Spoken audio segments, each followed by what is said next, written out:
عندنا بواحد السؤال ما عنده علاقة لا بحيالة لا بتعكريت. قالك بين تزوج اخويا مرة خدامة، اش بان ليك؟ نصيحة.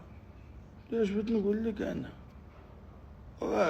لا يطيح بك على حجرة ولا طاح لحكو صابغ دار، هذاك شاب امر الله.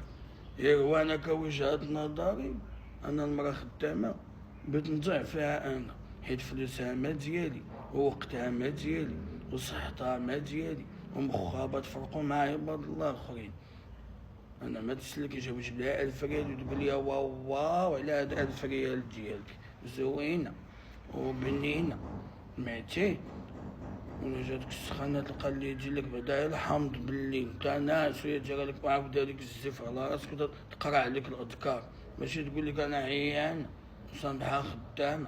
وهذه وجهه نظري انا. ما اللي بغى يخدم الله يسهل عليه، الله يعاونو. حنا ما ضد حتى حاجه، غير هو انا هكا داير عزيز عليا داكشي يكون اقعد لا تجي وقرصي فهمتي، ولا تبدا تبربص من اجل كذا. وما يمكن ليا تغيير على الاصول. هي 1000 ريال وتعجبها هي ولا ما عجبتها ليه؟ لا لقينا كاع ما عجبيناها، حنا بغينا اللي نعجبوه ما عندنا والو فهمتي. اما اللي الله يخليك ما كاين لاش كون زاوي اخا المعنوي.